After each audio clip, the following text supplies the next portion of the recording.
일본 최고 명문대 교수의 연구실에서 예상치 못한 장면이 벌어졌습니다. 연구실 한쪽에서 단순한 입력 실험이 시작되자 교수는 점점 굳은 표정으로 화면을 바라보다 결국 자리에서 일어나 몇 번이고 속도를 다시 측정하기 시작했습니다. 그는 반복해서 중얼거렸습니다. 이건 설명이 안 돼. 도대체 어떻게 이런 속도가 가능하지? 그렇게 교수의 시선은 점점 한 가지 질문으로 좁혀져 갔습니다. 우리가 당연하다고 믿어온 방식이 사실은 완전히 비효율적이었다면 과연 이 실험이 그에게 던진 충격의 정체는 무엇이었을까요? 그 전에 구독과 좋아요를 눌러주시면 영상 제작에 큰 힘이 됩니다. 안녕하세요.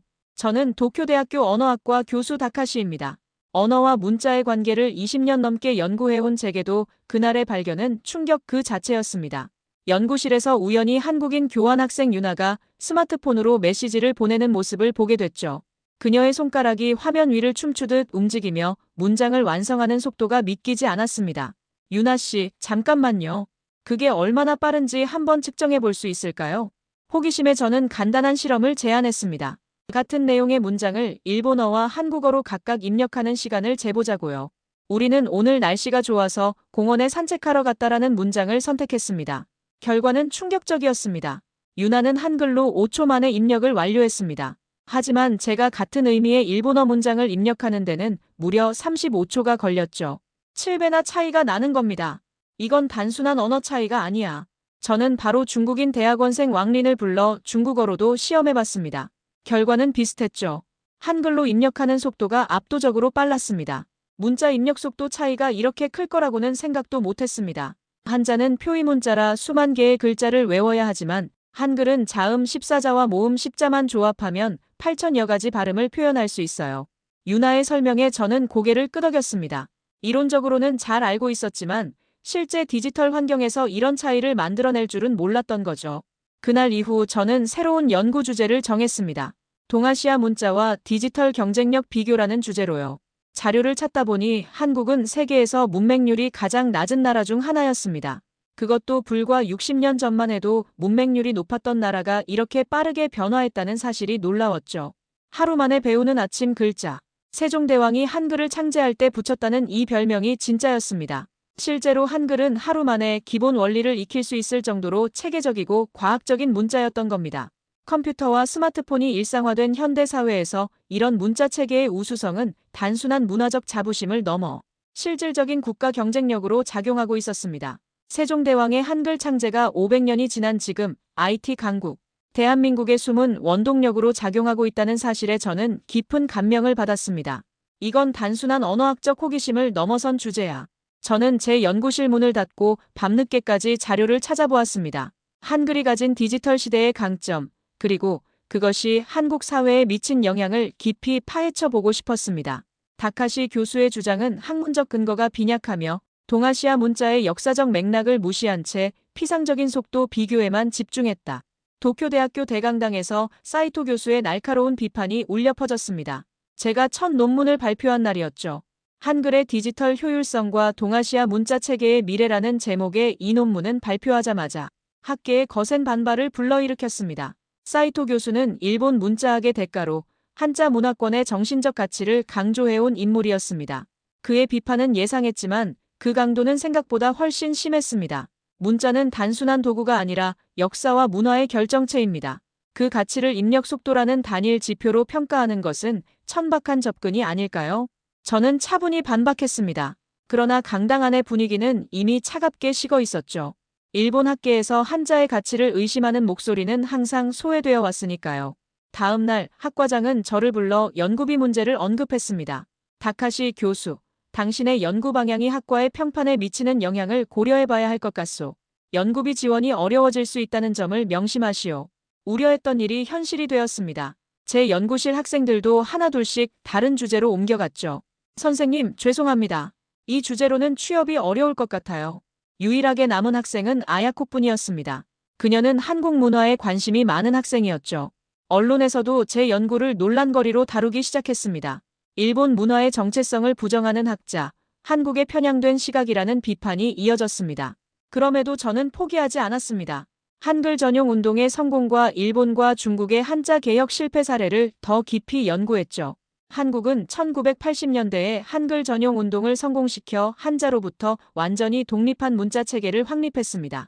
반면 일본은 메이지 유신 시대와 전후에 두 차례나 로마자와 히라가나로 일본어를 표기하려는 시도가 있었지만 모두 실패했죠.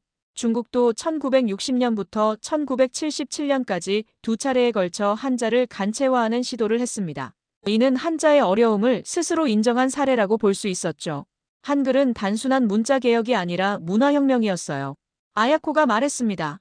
그녀의 말에 깊이 공감했습니다. 실제로 한국의 IT 강국으로서의 위상은 한글이라는 효율적인 문자 체계 없이는 불가능했을 것입니다.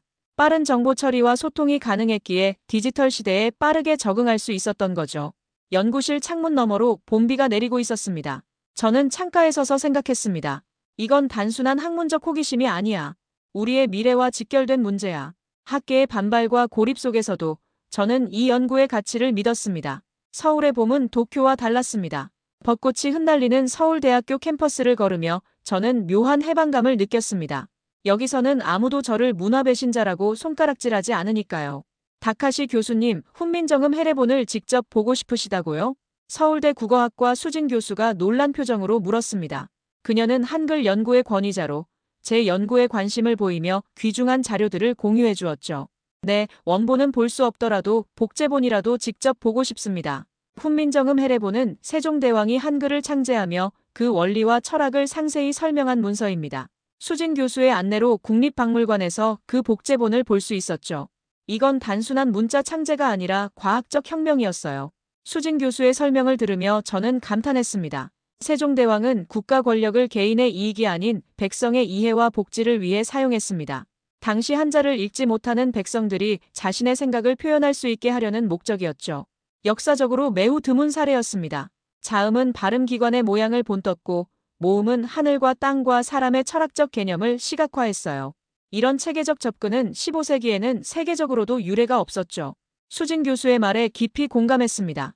창제 당시부터 과학적, 효율적 설계로 만들어진 한글은 정말 놀라운 창조물이었습니다. 다음 날, 저는 서울의 제1동포 모임을 방문했습니다. 일본에서 태어나고 자란 한국인들이 서울에 와서 모국어와 문화를 배우는 자리였죠. 저희는 일본에서 태어났지만 한글은 우리의 정체성이에요. 모임을 이끄는 박지훈 씨의 말이 마음에 깊이 와닿았습니다. 그는 오사카 조선학교 출신으로 일본에서 겪은 차별과 한글이 주는 정체성에 대해 진솔하게 이야기해 주었습니다. 일본에서는 조선학교 학생들이 치마저고리 교복을 입고 등교하다가 공격당하는 일도 있었어요. 그래서 많은 학생들이 등교할 때는 교복을 가방에 넣고 다녀야 했죠. 그의 이야기를 들으며 저는 문자가 단순한 의사소통 도구가 아니라 민족의 정체성과 직결된다는 사실을 다시 한번 깨달았습니다. 한글은 일본에 살고 있는 한국인들에게 자신들의 뿌리를 확인하는 중요한 수단이었던 거죠.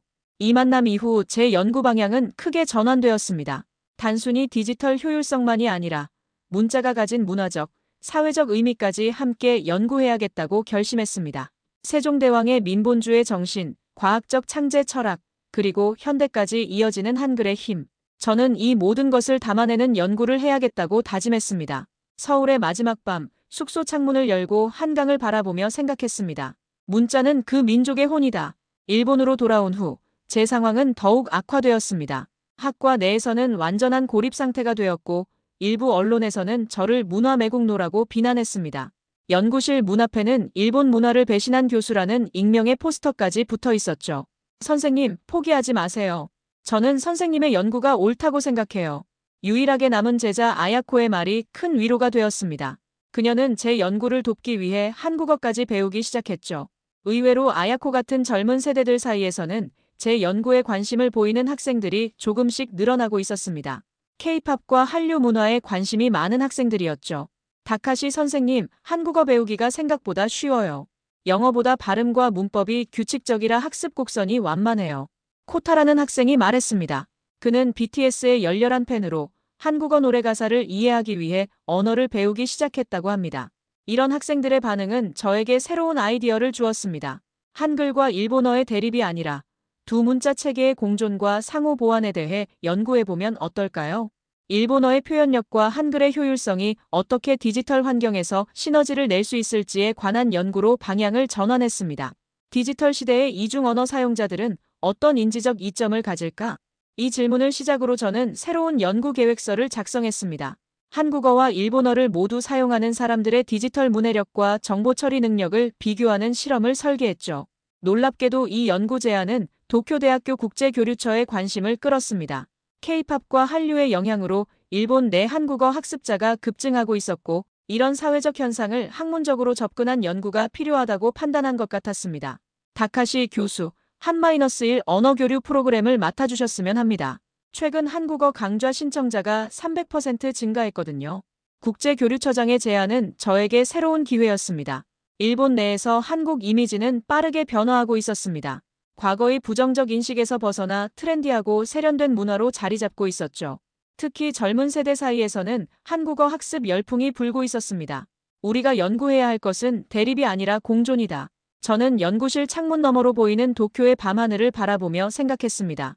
한글과 일본어 두 문자 체계가 각자의 강점을 살리며 미래를 열어갈 방법을 찾아야 했습니다. 그것이 진정한 학문의 역할이라고 믿었으니까요. 밤늦게까지 연구실에 남아 자료를 정리하며 저는 새로운 여정의 시작을 직감했습니다. 이제 한 걸음 더 나아가 학문적 논쟁을 넘어 실질적인 변화를 만들어낼 때였습니다. 저는 비가 내리는 오사카 거리를 걸으며 조선학교를 찾아갔습니다. 한국과 일본 문화의 공존을 연구하기 위해선 제1동포 커뮤니티를 직접 방문해야 한다고 생각했죠. 학교 정문에 도착하자 박철호 교장이 따뜻한 미소로 저를 맞이했습니다. 다카시 교수님, 먼 길 오시느라 고생하셨습니다. 우리 학교에 관심 가져주셔서 감사합니다. 박 교장의 친절한 환대에 마음이 편안해졌습니다. 그는 저를 교내로 안내하며 학교의 역사를 설명해 주었죠. 이 학교는 1945년 해방 직후 설립됐습니다. 일제강점기 이후 일본에 온 한국인들이 자녀들에게 모국어와 문화를 가르치기 위해 세운 곳이죠. 교실을 둘러보며 학생들의 열정적인 모습에 감명받았습니다. 한글로 수업하는 교실, 한국 역사를 배우는 교실, 모두 진지한 분위기였습니다. 그런데 교복을 입은 여학생들이 교실 안에서만 치마 저고리로 갈아입는 모습이 눈에 띄었습니다. 왜 등교할 때는 다른 옷을 입나요? 안타깝게도 우리 학생들이 치마 저고리 교복을 입고 등교하다 공격당한 사례가 있어서요. 학생들의 안전을 위해 등하교 시에는 교복을 가방에 넣고 다니도록 하고 있습니다. 박 교장의 말에 가슴이 아팠습니다. 문화적 정체성을 표현하는 것조차 위험한 현실이라니. 더 충격적인 사실은 일본 정부의 교육 정책이었습니다. 일본은 고교 무상화 정책을 실시하면서도 유독 조선학교만 제외했습니다. 심지어 다른 외국인 학교들은 지원받는데 말이죠. 그럼에도 불구하고 이곳 학생들의 눈빛에서는 배움에 대한 열정이 느껴졌습니다. 그들에게 한글은 단순한 문자가 아닌 정체성의 뿌리였던 겁니다. 점심시간 학생들과 대화할 기회가 있었습니다. 17살 준호는 가슴속에 품은 꿈을 이야기했습니다. 저는 언젠가 한국과 일본 사이에 다리를 놓는 사람이 되고 싶어요. 두 나라 모두 제 고향인데 서로 이해하지 못하는 모습이 안타까워요. 그의 말에 깊은 공감이 밀려왔습니다. 저 역시 같은 꿈을 품고 있었으니까요. 오후에는 학교 자료실에서 제1동포들의 애국심을 보여주는 자료들을 살펴봤습니다. 가장 놀라웠던 것은 오사카와 도쿄 중심부의 고가 부지를 매입해 대한민국 대사관과 영사관에 기증한 기록이었습니다. 강제동원과 차별, 무국적 상황 속에서도 그들은 조국을 잊지 않았던 겁니다. 우리는 일본에 살지만 뿌리는 항상 한국에 있습니다. 박 교장의 말이 오랫동안 제 마음에 남았습니다. 비가 그친 하늘을 올려다보며 생각했습니다. 문자와 언어는 단순한 소통 도구가 아니라 한 민족의 혼과 정체성이었습니다. 그날 저는 학문적 연구를 넘어 더 깊은 인간적 이해의 필요성을 깨달았습니다. 다카시 교수의 연구는 문자 체계와 디지털 경쟁력의 상관관계에 새로운 시각을 제시했습니다. 런던의 국제언어학 저널 편집장이 보낸 이메일을 읽으며 가슴이 벅차올랐습니다. 2년간의 연구 끝에 완성한 논문. 한글의 디지털 효율성과 문화적 정체성이 마침내 국제학술지에 게재되었습니다. 그것도 표지 논문으로요. 논문 발표 후 예상치 못한 일이 벌어졌습니다. 실리콘밸리의 글로벌 IT 기업들이 연이어 협력을 요청해온 겁니다. 특히 음성인식과 인공지능 언어 처리 분야에서 한글의 과학적 체계가 주목받고 있었죠. 다카시 교수님, 저희는 동아시아 언어 처리 알고리즘 개발에 교수님의 전문성이 필요합니다. 구글의 인공지능 연구소장이 보낸 이메일에는 파격적인 협업 제안이 담겨 있었습니다. 한글의 과학적 원리가 차세대 인공지능 언어 처리의 중요한 모델이 될 수 있다는 내용이었죠. 가장 기쁜 소식은 베이징에서 열리는 동아시아 언어와 디지털 혁신 국제 심포지엄의 기조 연설자로 초청받은 것이었습니다. 중국에서 열리는 행사에 일본 학자가 한글에 관한 연구로 기조 연설을 한다는 사실이 언론의 주목을 받았습니다. 심포지엄 날 저는 떨리는 마음으로 연단에 섰습니다. 동아시아의 문자체계는 각각 독특한 역사와 철학을 담고 있습니다. 그 중에서도 한글은 디지털 시대에 주목할 만한 경쟁력을 보여주고 있습니다. 제 발표는 예상보다 훨씬 긍정적인 반응을 얻었습니다. 중국과 일본의 학자들도 한글의 과학성과 디지털 효율성에 관심을 보였죠. 특히 젊은 연구자들은 문자의 디지털 적응성이 국가 경쟁력에 미치는 영향에 깊은 관심을 나타냈습니다. 심포지엄 이후 놀랍게도 일본 학계도 점진적으로 제 연구를 수용하기 시작했습니다. 가장 큰 변화는 사이토 교수의 태도였습니다. 그는 저에게 짧은 메시지를 보내왔습니다. 다카시 교수, 당신의 연구가 틀렸다고 생각했소. 하지만 이제는 우리가 논의해야 할 중요한 주제라는 점을 인정합니다. 대화할 기회를 주시겠소? 이 메시지는 저에게 큰 의미가 있었습니다. 학문적 대화의 문이 열린다는 신호였으니까요. 한글의 과학성과 디지털 경쟁력은 이제 세계적으로 인정받고 있었습니다. 영국의 한 언어학자는 한글을 알파벳의 꿈이라고 표현했고, 미국의 IT 매거진은 디지털 시대에 가장 적합한 문자 체계라고 평가했습니다. 더 놀라운 사실은 한국어와 한글이 IT 산업 혁신의 핵심 자원으로 부상하고 있다는 점이었습니다. 음성인식, 자연어 처리, 인공지능 분야에서 한글의 규칙적이고 과학적인 체계는 알고리즘 개발의 이상적인 모델이 되고 있었죠. 호텔 창문으로 베이징의 밤하늘을 바라보며 생각했습니다. 세종대왕이 500여 년 전에 창제한 문자가 21세기 디지털 혁명의 선두에 서게 되리라고는 아무도 예상하지 못했을 겁니다. 그날 밤 저는 문자의 힘과 가능성에 대해 다시 한번 경외심을 느꼈습니다. 선생님, 저 서울대 대학원 합격했어요. 아야코의 들뜬 목소리가 전화기를 통해 들려왔습니다. 제 제자였던 그녀는 한국어와 문화를 더 깊이 공부하기 위해 서울대 언어학과 대학원에 지원했고 마침내 합격 소식을 들은 겁니다. 축하해, 아야코. 너라면 잘할 거라 믿어. 그녀의 합격은 저에게도 큰 기쁨이었습니다. 아야코는 서울에서 수진 교수의 제자인 유나와 만나게 되었고 두 사람은 금세 가까워졌습니다. 그들은 함께 한-1 청년 문화 교류 프로젝트를 기획했죠. 다카시 교수님, 저희가 기획한 프로젝트에 조언 좀 부탁드립니다. 2달 후 아야코와 유나가 보낸 이메일에는 야심찬 계획이 담겨 있었습니다. 한국과 일본의 청년들이 서로의 언어와 문화를 배우는 캠프를 운영하는 내용이었죠. 특히 흥미로웠던 것은 한글과 일본어를 동시에 배우는 이중 언어 워크숍이었습니다. 저는 기꺼이 그들의 멘토가 되어주기로 했습니다. 첫 캠프는 제주도에서 열렸고 예상보다 훨씬 많은 지원자가 몰렸습니다. 일본에서는 특히 K-팝 팬들이 대거 참가했고 한국에서는 일본 애니메이션과 게임에 관심 있는 청년들이 많았죠. 선생님, 캠프 참가자들이 일주일 만에 기본적인 한글을 마스터했어요. 정말 놀라워요. 아야코의 보고를 들으며 미소 지었습니다. 세종대왕의 하루 만에 배우는 아침 글자라는 별명이 허언이 아니었습니다. 일본 청년들은 한글의 체계적인 구조에 감탄했고 한국 청년들은 일본어의 풍부한 표현력에 매료되었죠. 캠프의 성공은 국경을 넘어 퍼져나갔습니다. 프랑스와 미국에서도 비슷한 교류 프로그램을 시작하겠다는 연락이 왔습니다. K-문화와 언어 교류는 이제 전 세계적인 현상이 되고 있었습니다. 특히 인상적이었던 점은 이 모든 교류가 한글이라는 매개체를 통해 이루어지고 있다는 사실이었습니다. 한글은 이제 전 세계 청년들을 연결하는 글로벌 네트워크의 중심에 서 있었습니다. 제주도 캠프의 마지막 날 해변에서 열린 파티에서 한국과 일본 청년들이 함께 노래하고 춤추는 모습을 보며 가슴이 뭉클했습니다. 그들은 서로의 언어를 섞어가며 대화했고 문화적 차이를 즐기고 있었습니다. 선생님, 이게 바로 우리가 꿈꾸던 세계 아닌가요? 유나의 말에 고개를 끄덕였습니다. 저는 그 순간 깨달았습니다. 한국 청년들은 이제 세계 무대에서 자신감 넘치는 모습으로 자국의 문화를 알리고 있었습니다. 과거 식민지 역사의 그림자에서 벗어나 당당하게 자신들의 정체성을 표현하는 모습이 인상적이었죠. 제주도의 별이 빛나는 밤하늘 아래, 저는 이 젊은 세대들이 만들어갈 미래에 대한 희망을 품었습니다. 그들은 우리 세대가 넘지 못했던 경계를 이미 뛰어넘고 있었으니까요. 도쿄 국제포럼의 대형홀은 각국의 학자들과 미디어로 가득 찼습니다. 동아시아 문자와 디지털 미래라는 주제로 열린 이 심포지엄은 제가 일본에서 주최한 첫 국제 행사였습니다. 5년 전만 해도 상상할 수 없었던 일이었죠. 오늘 우리는 경쟁이 아닌 공존의 언어를 이야기하고자 합니다. 제 개회사의 참석자들은 큰 박수로 화답했습니다. 이 자리에는 사이토 교수도 참석했습니다. 한때 저의 가장 강력한 비판자였던 그가 이제는 동료가 되어 있었죠. 심포지엄의 하이라이트는 문화공존 선언이었습니다. 한국, 일본, 중국의 언어학자들이 함께 서명한 이 선언은 동아시아 언어와 문자의 다양성을 존중하고 디지털 시대의 각 문자 체계의 강점을 살려 협력하자는 내용을 담고 있었습니다. 행사가 끝난 후 저는 특별한 손님과 만났습니다. 서울대의 수진 교수였죠. 그녀는 이번 심포지엄을 위해 일부러 도쿄에 왔습니다. 다카시 교수님, 정말 멋진 행사였어요. 이런 자리를 만들어주셔서 감사합니다. 저녁 식사를 하며 우리는 학문적 대화를 넘어 개인적인 이야기도 나누었습니다. 수진 교수와 저는 점점 가까워지고 있었고 그것은 단순한 동료 관계 이상으로 발전하고 있었습니다.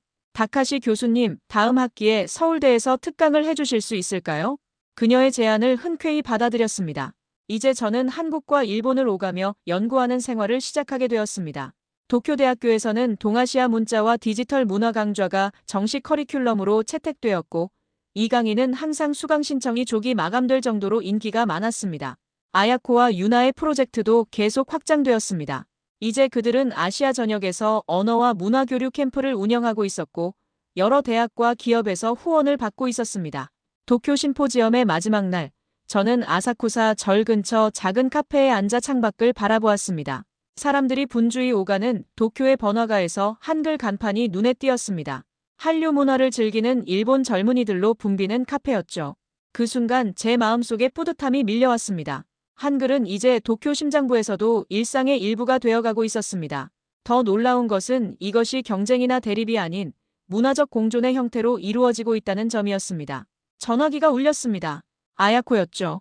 선생님, 저희 프로젝트가 유네스코 문화다양성상을 받게 됐어요. 이 소식은 우리 여정의 또 다른 이정표였습니다. 한글은 이제 단순한 문자를 넘어 문화교류와 공존의 글로벌 상징으로 자리매김하고 있었습니다.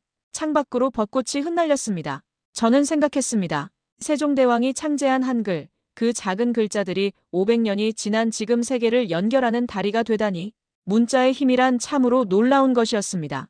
오늘의 사연은 여기까지입니다. 사연이 재미있었다면 구독과 좋아요 눌러주세요. 감동살롱은 더 감동 있는 사연으로 찾아뵐게요. 항상 행복하세요.